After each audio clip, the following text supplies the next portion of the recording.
Oke, silakan modul 2 dipersiapkan untuk kelompok 6 ya. Modul 2 kita lebih ke permasalahan. Izin share screen ya Pak. Silakan. Good ya, kelompok 6 saya happy banget nih malam ini, tapi benar-benar dipersiapkan ya. Saya senang sekali nih. Apakah sudah terlihat? Sudah, silakan presentasikan. Ya, selamat malam teman-teman, selamat malam Pak Munte. Di sini kami kelompok 6 akan mempresentasikan modul 2, yaitu mengenai analisis kesalahan. Dengan anggota kelompok yang masih sama, di mana pada topik di slideshow biar besar, terus untuk stop sharingnya bisa di hide aja. Ya, silakan. Topik pembahasan pada modul 2 ini yang pertama ada tentang metode numerik, metode analitik, perbedaan antara metode numerik dan metode analitik dengan maksud dan tujuannya. Yang kedua ada tahapan penyelesaian metode numerik dan akurasi presisi.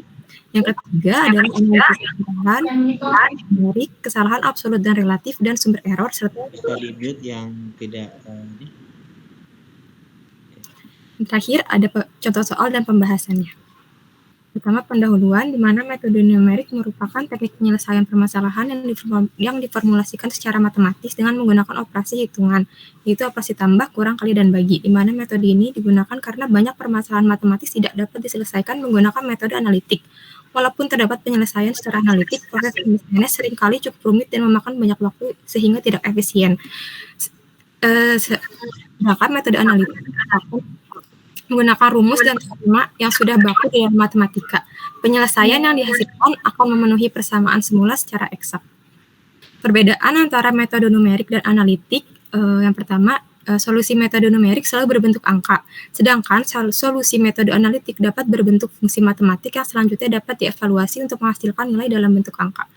Selanjutnya, solusi dari metode numerik berupa hampiran atau approximation, sedangkan metode analitik berupa solusi sejati. Solusi hampiran tidak sama dengan solusi sejati, sehingga terdapat selisih antara keduanya. Selisih tersebut disebut dengan galat atau error. Kondisi ini berakibat pada nilai error metode analitik adalah 0, sedangkan metode numerik tidak sama dengan 0. Selanjutnya, metode analitik cocok untuk permasalahan dengan model terbatas dan sederhana, sedangkan metode numerik cocok dengan semua jenis permasalahan. Selanjutnya, maksud dan tujuan. Metode numerik diperlukan karena pada umumnya permasalahan dalam sains metodologi digambarkan dalam persamaan matematika. Persamaan ini sulit diselesaikan dengan manual atau tangan, maka metode analitis diperlukan penyelesaian pendekatan atau numerik. Selanjutnya akan dijelaskan oleh rekan saya, Kavinantika. Terima kasih, Emma. Selanjutnya tahapan penyelesaian metode numerik. Tahapan penyelesaian metode numerik ini dimulai dari pemodelan, kemudian penyederhanaan pemodelan, formulasi numerik, kemudian selanjutnya pemrograman, dilanjutkan dengan operasional, dan setelah selesai dievaluasi. Untuk permodelan, persoalan nyata dimodelkan ke dalam persamaan matematika, yaitu persamaan matematika yang terbentuk dapat berupa persamaan linier, non-linier, dan sebagainya sesuai dengan persoalan yang dihadapi. Selanjutnya. Kemudian penyederhanaan pemodelan, yaitu model yang terlalu sederhana atau tidak cocok digunakan untuk digunakan sebagai pendekatan sistem nyata atau lingkungan yang begitu kompleks. Penyederhanaan dapat berupa asumsi sejumlah variabel yang terlibat dan tidak signifikan, atau asumsi kondisi reaktor steady atau non-steady. Contohnya yaitu permasalahan nyata, seperti fenomena atau proses kehidupan alamiah yang dijumpai sehari-hari, yaitu gravitasi, banjir, populasi, gerakan angin, dan lain-lain. Maka matematika digunakan untuk pembentukan model karena memiliki bahasa dan kerangka kerja yang baku. Selanjutnya, formulasi numerik, yaitu setelah model matematika yang sederhana dapat diperoleh, tahap selanjutnya yaitu memformulasikan model matematika secara numerik.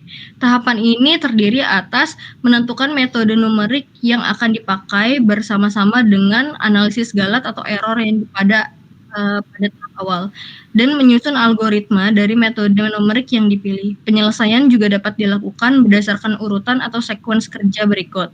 Yang pertama yaitu formulasi yang tepat dari suatu model matematis atau pada model numerik yang sepadan. Kemudian penyusunan suatu metode untuk penyelesaian problem numerik.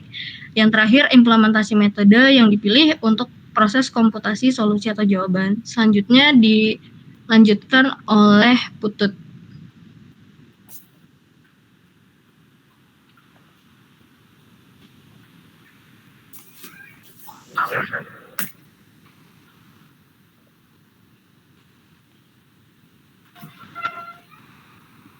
Mohon maaf bisa disambung Mbak Banu. Ya, baik. Kita kayaknya 15 menit lagi ya teman-teman ya. Nanti coba kita nanti beralih ke saya punya aja biar lama ya. Oke, selanjutnya masuk ke dalam tahapan penyelesaian pemrograman, yaitu tahap selanjutnya adalah menerjemahkan algoritma ke dalam program komputer. Pada tahapan ini bisa memilih bahasa pemrograman yang pembaca kuasai.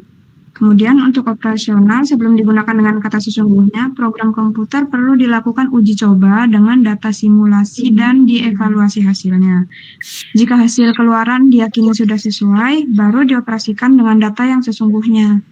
Kemudian terakhir dievaluasi. Bila program sudah selesai dijalankan dengan data yang sesungguhnya, maka hasil yang diperoleh dilakukan interpretasi, meliputi analisis hasil keluaran dan membandingkannya dengan prinsip dasar dan hasil-hasil empiris untuk menaksir kualitas solusi numerik, termasuk keputusan untuk menjalankan kembali program dengan memperoleh hasil yang lebih baik. Tentang presisi dan akurasi, bisa dilihat pada gambar di atas, ada 4 buah kondisi ketika kita menembakkan beberapa peluru pada sebuah sasaran. Tujuan kita di sini adalah untuk menembak bagian yang paling tengah. Nah, gambar A, B, dan C. A dan C pada gambar 2.1 merupakan gambar yang menunjukkan seseorang telah berhasil mengenai bagian tengah. Dapat kita katakan pula tembakan pada kedua gambar tersebut akurat. Akurat dalam hal ini dapat diartikan suatu kondisi di mana kedekatan lubang peluru dengan pusat sasaran. Secara umum, akurasi diartikan sebagai tingkat kedekatan pengukuran kuantitas terhadap nilai yang sebenarnya. Terdapat 2 buah cara untuk mengukur akurasi. Metode pengukuran akurasi antara lain ada error absolut dan error relatif. Yang pertama itu error absolut. Kalau error absolut itu adalah nilai absolut dari selisih antara nilai sebenarnya dengan nilai observasi. Error absolut dapat dituliskan menggunakan persamaan 2.1. Kemudian error relatif. Pengukuran lain yang sering digunakan untuk mengukur akurasi adalah error relatif. Error relatif membagi selisih antara nilai sebenarnya dan nilai observasi dengan nilai sebenarnya. Hasil yang diperoleh merupakan nilai tanpa satuan. Persamaan error relatif dapat disajikan pada persamaan 2.2 berikut yang dapat dilihat di layar.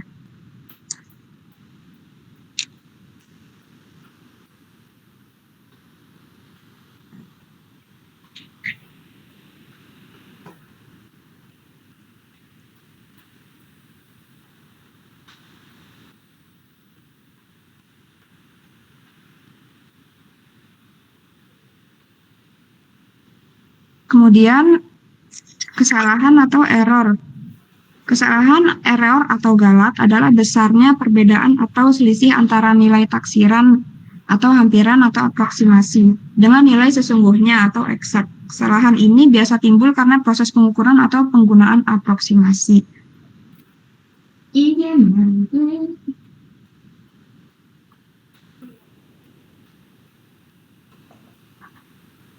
Waktu kita masih Kesalahan numerik. Mas Hilmi, masih ada waktunya.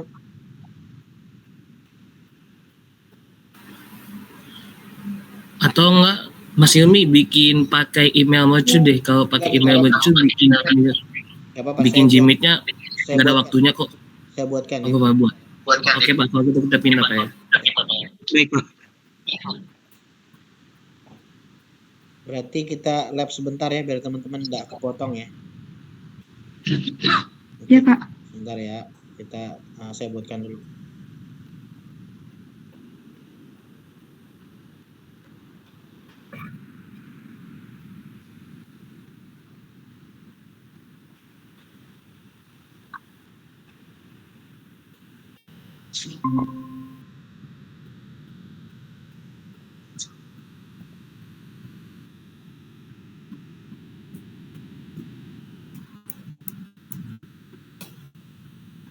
Oke, saya kirim dulu.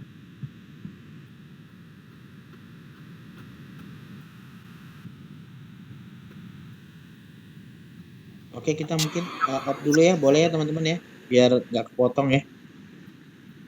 Kita masuk di yang baru, siap.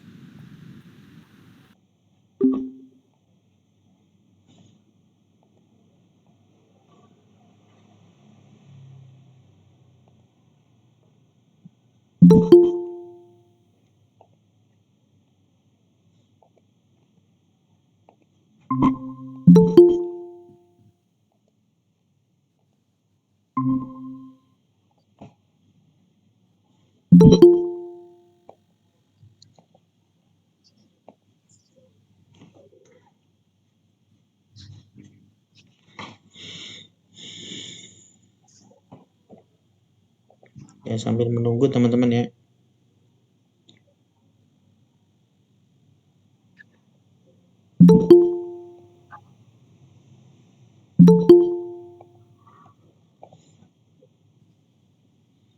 Ini udah KRS semua teman-teman? Belum? Udah enggak ya, udah tugas akhir semua berarti nih. Ya.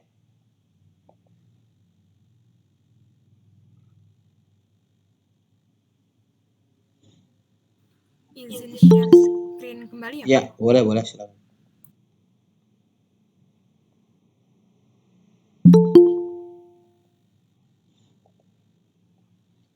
Total kita berapa? 20-an ya? 30 kah?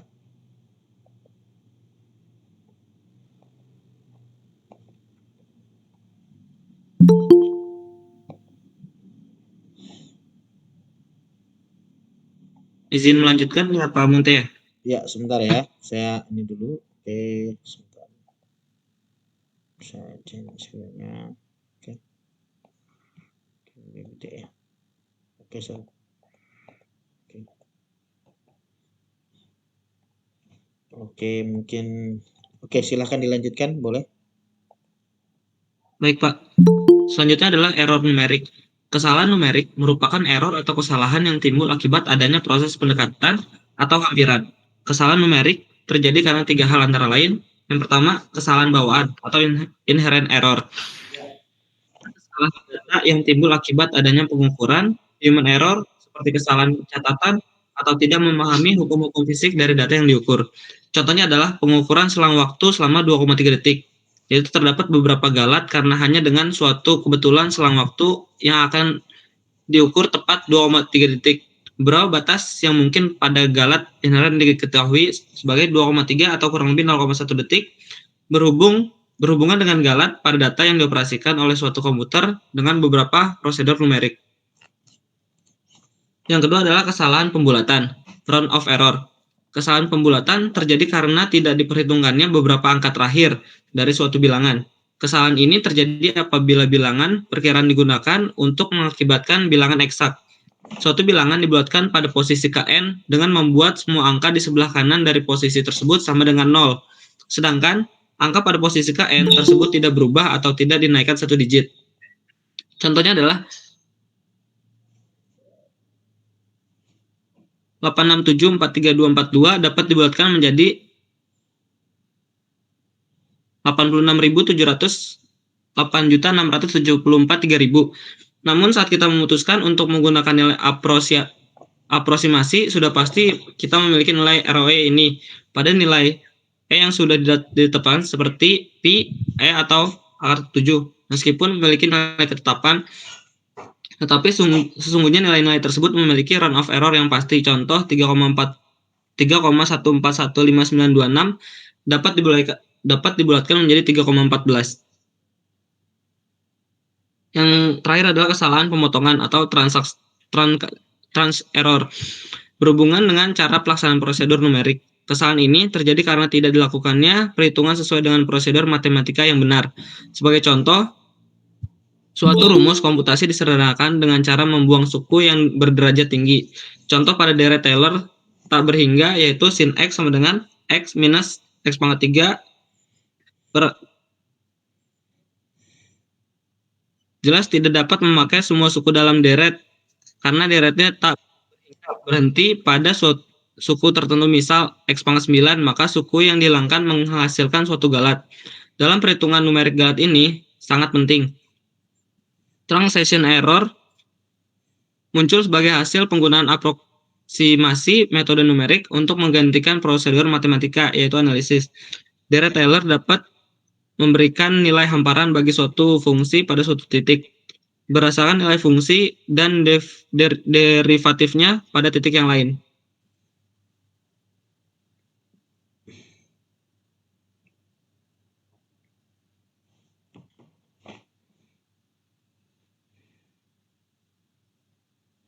Selanjutnya adalah kesalahan absolut atau relatif.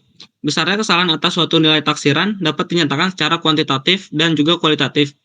Besarnya kesalahan yang dinyatakan secara kuantitatif disebut kesalahan absolut, dan besarnya kesalahan yang dinyatakan secara kualitatif disebut dengan kesalahan relatif.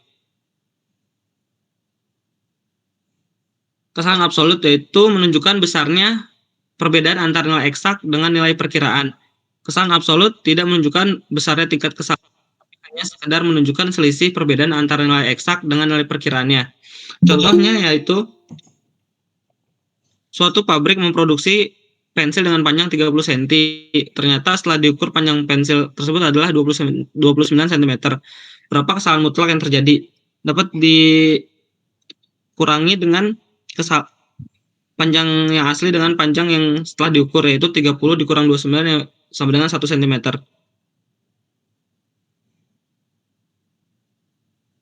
Kesalahan relatif menunjukkan besarnya tingkat kesalahan antara nilai perkiraan dengan nilai eksaknya yang dihitung dengan membandingkan kesalahan absolut terhadap nilai eksaknya. Nilainya adalah kesalahan mutlak dibagi dengan nilai sebenarnya dan dirumuskan sebagai berikut. Di mana nilai semakin kecil kesalahan relatifnya, maka nilai perkiraan yang diperoleh akan semakin baik.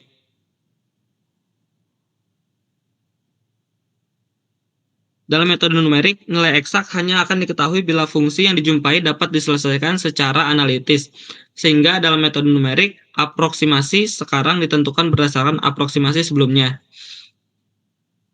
Tanda untuk persamaan dapat positif ataupun negatif jika aproksimasi lebih besar daripada nilai eksak. Maka errornya negatif, dan sebaliknya jika aproksimasi lebih kecil dari nilai eksaknya, maka errornya adalah positif. Biasanya dalam metode numerik ini, mutlak kesalahan relatif disyaratkan lebih kecil dari suatu toleransi.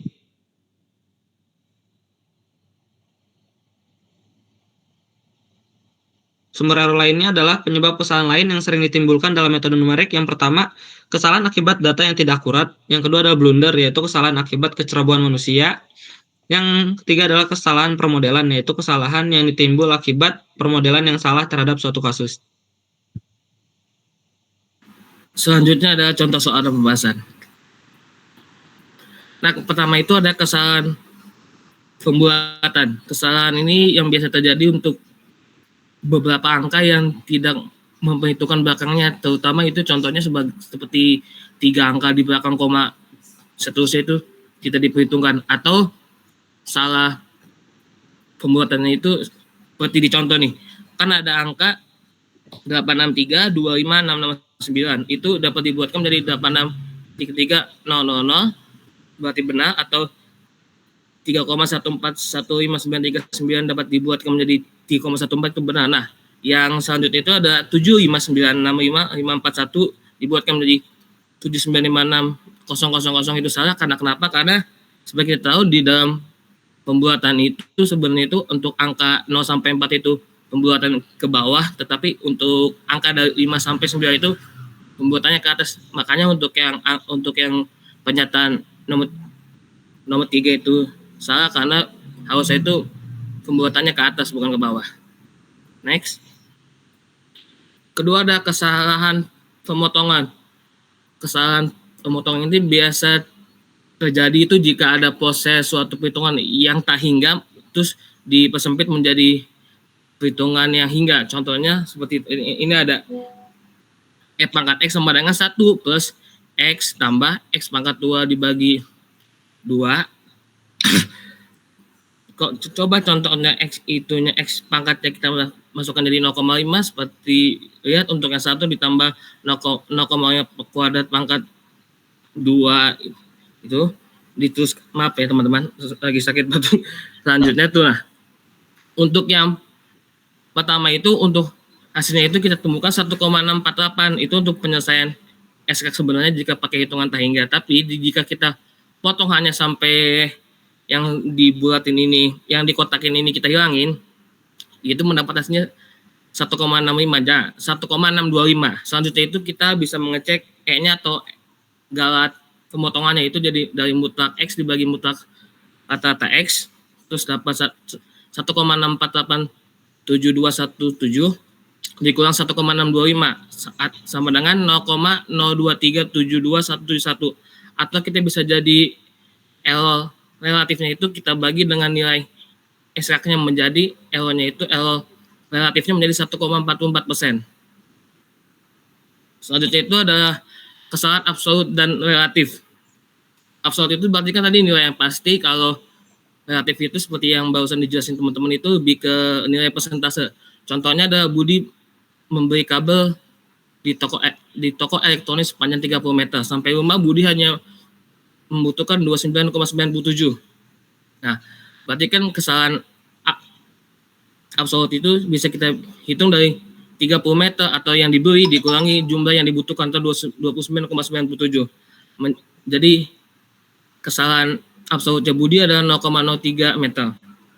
Kalau kesalahan relatifnya itu berarti ada kesalahan absolut kita bagi dengan jumlah yang kita beli atau jumlah yang kita punya, lalu dikali 100%, jadi ketemu kesalahan relatifnya si Budi itu adalah 0,1%. Terima kasih teman-teman. Oke, good, mantap ya. Presentasinya cukup jelas sekali teman-teman, artinya kelompok 6 ini mempersiapkan ya. Oke, ada pertanyaan dari teman-teman? Sepertinya nggak sulit ya. Ada pertanyaan? Tadi I tanda seru itu I faktorial ya. Coba dicek. Nah, ini coba. Oh iya, bisa lupa Pak. 2 faktorial yang itu 2 I yang faktorial, 2 itu 2 kali 1 berapa tuh? Itu berarti 2 Saya kali lupa nyebutnya Pak. 3 faktorial yang 3 kali 2 kali 1 gitu Pak ya. Saya lupa penyebutannya Pak. Siap. Ya, berarti ini lupa aja ya. Oke, ada pertanyaan? Belum, tidak ada? Cukup jelas ya teman-teman ya, kesalahan-kesalahan tadi, kesalahan absolut, kesalahan apa tadi, relatif ya, tadi sudah ada rumusnya juga ya, pembagiannya bagaimana untuk menentukan persentasenya. Cukup baik lah kalau menurut saya sih. Oke, thank you banget buat malam ini. Ada pertanyaan teman-teman? Kelompok yang lain? Ya.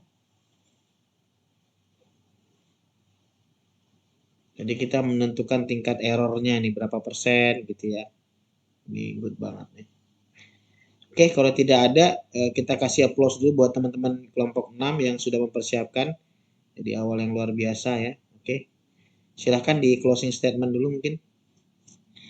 Kelompok 6. Ya, terima kasih Pak Munte atas waktu dan juga masukannya. Juga terima kasih kepada teman-teman. Kami dari kelompok 6 izin pamit undur diri. Tapi tetap masih di grup Pak. Masih di join di meeting Pak. Makasih. Siap, makasih ya teman.